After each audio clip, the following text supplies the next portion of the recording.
মাত্র অল্প টাকা ইনভেস্ট করে বছরে লাখ টাকা সঞ্চয় করার উপায়। হ্যালো এভরিওয়ান, আসসালামু আলাইকুম। কেমন আছেন সবাই? আই হোপ সবাই খুব ভালো আছেন আর সুস্থ আছেন। আমরাও আলহামদুলিল্লাহ খুব ভালো আছি। আমার নতুন একটি ভিডিওতে সবাইকে ওয়েলকাম করছি। আশা করছি আজকের এই ভিডিওটি সবার কাছে অনেক বেশি ভালো লাগবে। ভিডিওটি ভালো লাগলে পুরো ভিডিও দেখার অনুরোধ রইল, আর ভিডিও শুরুতে অবশ্যই একটি লাইক দিয়ে নেবেন। এখানে কিছু মানি প্ল্যান্ট গাছ নিয়ে এসেছিল, তো আমার কিন্তু কোনো মানি প্ল্যান্ট গাছ ছিল না। তো এগুলো হচ্ছে একটা ভাস্তা আমাকে দিয়ে গেছে, তো আমি কিন্তু ভালো করে কেটে নিয়েছিলাম। আর অনেক নোংরা ছিল, তো সেগুলো একটু ধুয়ে নিচ্ছিলাম। তো ভাবছিলাম এগুলো কোথায় রাখবো আর কিভাবে বা রাখবো। তো যাই হোক, অনেক দিন আগের একটা ছোট্ট অ্যাকোরিয়াম ছিল, তো আমার ছেলে এটাকে নিয়ে এসেছিল। তো অনেকগুলো মাছ এনেছিল এটাতে রাখার জন্য। তো মাছগুলো মারা গেছিল, তো সেজন্য কিন্তু এখন অ্যাকোরিয়ামটা পড়ে রয়েছে, তো সেটাতে আর কিছু রাখা হয় না। তো সেই জন্য ভাবলাম সেটাতেই কিন্তু এই মানি প্ল্যান্টগুলো রেখে দেব। তবে পরবর্তীতে কিন্তু এগুলো আমি আলাদা জায়গায় রাখবো, তো কিছুটা কিন্তু আমি মাটিতে লাগাবো। তো এখন যেহেতু এগুলো এনেছে, তো সেজন্য কিন্তু আমি এখানেই রেখে দিচ্ছি। তবে পরবর্তীতে কিন্তু আমি এগুলো মাটিতেও কিছুটা লাগিয়ে দেবো। আমি কিন্তু গাছ সম্পর্কে খুব একটা ভালো জানি না, তো আমার প্রিয় আপুরা যদি জেনে থাকো তো অবশ্যই কমেন্টে জানাবেন যে আমি এগুলো কিভাবে রাখবো, কিভাবে রাখলে খুব তাড়াতাড়ি বড় হবে। মানি প্ল্যান্ট আমার অনেক পছন্দের একটা গাছ, তো যাই হোক আমার কাছে কিন্তু ছিলই না। অনেক আপুদের ভিডিওতে দেখি সত্যি বেশ ভালো লাগে, তো আমার কাছে যেহেতু ছিল না, তো অনেকজনকেই বলেছিলাম, কেউ এনেও দিচ্ছে না। তো যাই হোক, অনেক দিন পর একটা ভাস্তা আমাকে এনে দিয়েছে, তো সেটাই কিন্তু তারপরে আমি ওখানে অ্যাকোরিয়ামে রেখে দিয়েছি। তো বললামই পরে কিন্তু ওটা মাটিতেও কিছুটা লাগিয়ে দেব। মধ্যবিত্ত সংসারে অল্প আয় থেকেও কিন্তু অবশ্যই আমাদের উচিত সবসময় অল্প অল্প করে টাকা জমিয়ে রাখা, বাঁচিয়ে রাখা। টাকা জমিয়ে না রাখলে আপনি কিন্তু কোনো কিছুই করতে পারবেন না।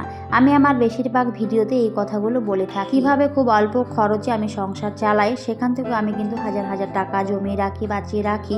এর আগের একটা ভিডিওতে আমি বলেছিলাম যে খুবই অল্প টাকায় কিভাবে আমি সংসার খরচ চালাই, আর সংসার খরচ থেকে আমি কিভাবে টাকা সঞ্চয় করি। তো এক আপু আমাকে কমেন্ট করেছিল, তো সেই আপুর কমেন্টারি আজকে আমি রিপ্লাই দেব। তো আপু কমেন্ট করেছিল, আপু আমার সমস্যাটার একটা সমাধান দাও প্লিজ। আমিও চাই তোমার মতো মাসিক খরচ থেকে কিছু কিছু টাকা রাখতে, কিন্তু সমস্যাটা হলো আমার হাজব্যান্ডও আমি এই বুদ্ধিগুলো দিয়েছি, কিন্তু আমার কোনো কথা ধরে না। তার উপর আমাকে ভীষণ অভাব দেখায়। কি করব কিছু তো বলো। তো সেই আপুর উদ্দেশ্য করেই বলছি, আসলে সংসার খরচ থেকে অবশ্যই আমাদের প্রত্যেকেরই কিছু না কিছু টাকা সঞ্চয় করা উচিত। একবারে যদি সমস্ত টাকাই আমরা সংসার খরচে শেষ করে ফেলি, তাহলে কিন্তু আমাদের ভবিষ্যৎ বলে কোনো কিছুই থাকবে না। আর বর্তমান সময়ে তো জানেনই, অবশ্যই কিন্তু আমাদের সঞ্চয় করে রাখা উচিত ভবিষ্যতের জন্য, নিজের সন্তানদের জন্য, আর তা না হলেও নিজের জন্য অবশ্যই কিন্তু টাকা সঞ্চয় করে রাখা উচিত।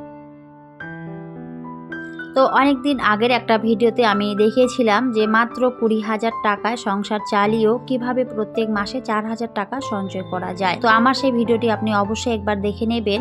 আর এইভাবে যদি আপনি চলেন, সত্যি সংসার থেকে অনেক টাকা জমাতে পারবেন। সেটা আপনার হাজবেন্ড যদি নাও করে, তাও কিন্তু আপনি চাইলে সেখান থেকে অবশ্যই পারবেন। কারণ সংসারটা কিন্তু আপনি চালান, আপনার হাজবেন্ড নয়। যে কোন জিনিসটা আমার সংসারে অনেক দরকার বা কোন জিনিসটা কিভাবে আমি চালাবো, সেটা কিন্তু পুরোপুরিটা আপনার উপর নির্ভর করে। আপনার হাজবেন্ড কিন্তু খুব একটা বাড়িতে থাকে না, বাড়ির কিন্তু প্রত্যেকটা দিক আমাদের গৃহিণীদেরকেই সামলাতে হয়।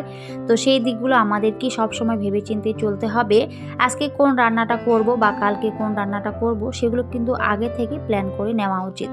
প্রতিদিন যে ভালো খেতে হবে, প্রতিদিন যে মাছ মাংস খেতেই হবে, তার কিন্তু কোনো মানে হয় না। আপনি চাইলে অবশ্যই কিন্তু সংসারের খরচটা সেখান থেকেও অনেকটা সেভ করতে পারবেন। তবে আপনার হাজবেন্ড যদি সংসারের খরচের টাকাটা আপনাকে দিয়ে থাকেন, তাহলে তো অবশ্যই সেখান থেকে আপনি জমাতে পারবেন।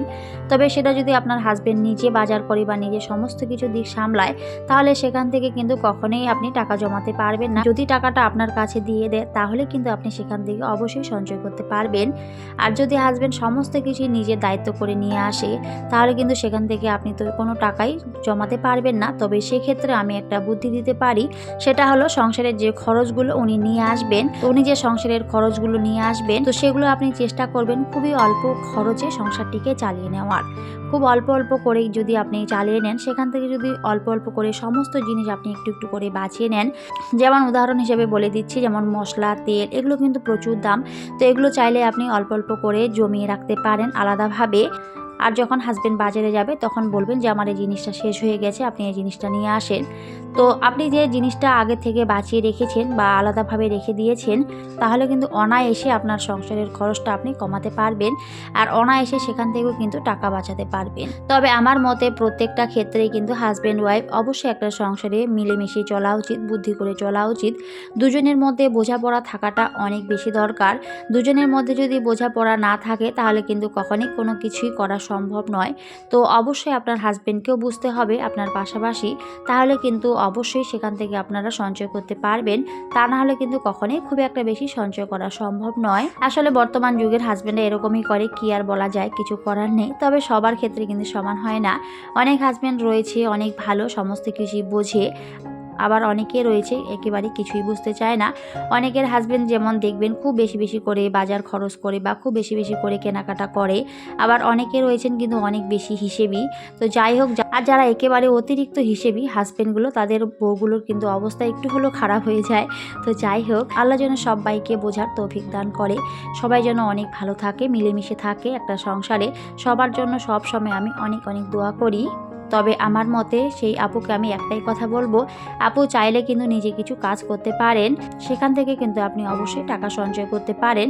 আর যখন হাজবেন্ড আপনাকে কোনো হাত খরচের টাকা দেয়, তবে জানি না হাত খরচের টাকা দেয় কি না, তবে যদি দিয়ে থাকেন তাহলে সব সময় চেষ্টা করবেন সেই টাকাটা একটু হলেও জমিয়ে রাখার।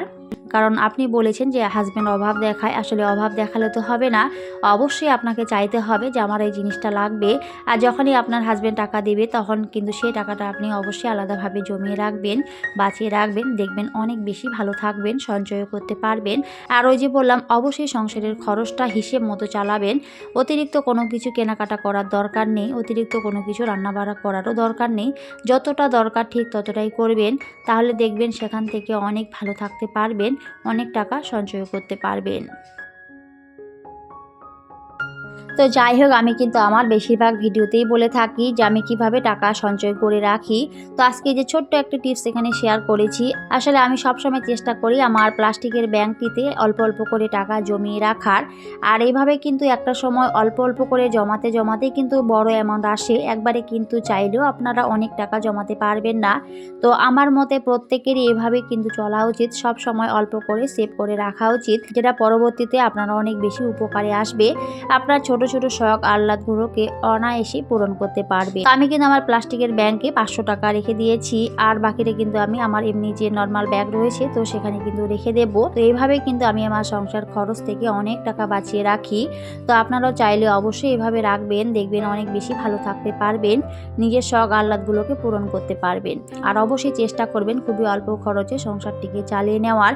সমস্ত কিছু হিসেব করে রাখবেন, একটা খাতার মধ্যে সমস্ত কিছু লিখে রাখবেন যে কোন জিনিসটা আপনার দরকার আছে বা কোন মাসে আপনার কত টাকা খরচ হয়েছে, সমস্ত কিছু যদি লিখে রাখেন তাহলে অনেক বেশি ভালো হয় একটা সংসার চালাতে।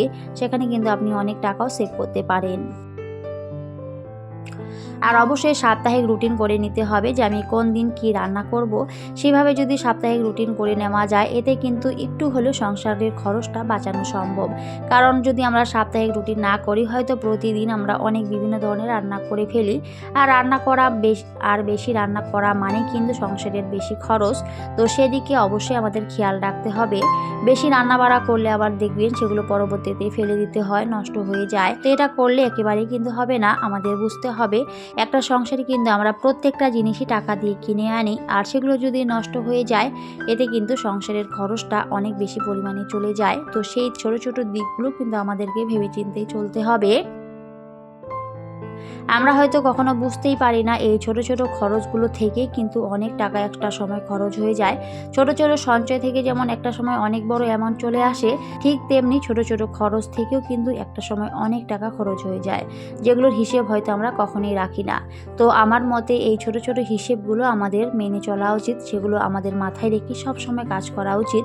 তাহলে কিন্তু অবশ্যই আমরা ভালো থাকতে পারবো, অবশ্যই টাকাও জমাতে পারবো, বাঁচাতেও পারবো। তো আশা করছি আমার প্রিয় আপু বুঝবেন। আজকের এই ভিডিওটি যদি আপনি দেখে থাকেন তাহলে অবশ্যই বুঝবেন। তো তো যাই হোক, আজকে কিন্তু এখানে মুরগির মাংস নিয়ে এসেছিল আর সেটাই কিন্তু আমি রান্না করে নেব। তো ছোট্ট একটা মুরগি নিয়ে এসেছিল, তো সেটা কিন্তু তারপরে সুন্দর করে রেডি করে দিয়েছে আমার হাজবেন্ড। তো সেটাই কিন্তু আমি আজকে রান্না করে নিচ্ছিলাম। আর আমার খুবই সাধারণ রান্না বাড়া, আমার রেগুলার ভিউয়ার্সরা অনেকেই জানে খুবই সাধারণ আমার রান্না বাড়া। আসলে আমার জীবনযাপনই খুবই সাধারণ, তো সেগুলোই আমি ভিডিওতে শেয়ার করি। এর বাইরে হয়তো কোনো কিছু দেখাতেও পারি না। তো আমি যেভাবে চলি আমার সংসারটিতে, তো সেগুলি কিন্তু শেয়ার করি। কিভাবে অল্প খরচে আমি সংসার চালাই, কিভাবে সংসারের খরচ থেকে টাকা জমিয়ে রাখি, বাঁচিয়ে রাখি, আর সেই টাকাগুলো দিয়ে আমি আমার সংসারের প্রয়োজনীয় জিনিসগুলো কিভাবে কিনে থাকি, তো সমস্ত কিছু ভিডিওতে শেয়ার করি। আপনারা সবাই ভালোবেসে আমার ভিডিওগুলো দেখেন আর অনেক সুন্দর সুন্দর করে কমেন্ট করেন। তো সবার জন্য রইল আমার মন থেকে অনেক অনেক দোয়া আর ভালোবাসা। এভাবেই সবাই সুন্দর সুন্দর করে কমেন্ট করবেন, আমাকে উৎসাহিত করবেন নতুন নতুন কন্টেন্ট তৈরি করতে। আপনাদের কমেন্টগুলো আমার অনেক ভালো লাগে, সত্যি অনেক আগ্রহ নিয়ে সবার কমেন্ট পড়ি, তবে হয়তো সবার কমেন্টে রিপ্লাই দেওয়া সম্ভব হয় না। তো যাই হোক, যেহেতু অনেক কমেন্ট আসে, তো সেজন্যই তো অবশ্যই সবাই ক্ষমা সুন্দর দৃষ্টিতে দেখবেন, কারণ আপনাদের কমেন্টগুলো সত্যি আমার অনেক ভালো লাগে। তো সবাই যদি এভাবে কমেন্ট করেন, সত্যি ভিডিও করার আগ্রহটা আরও অনেক বেশি বেড়ে যায়।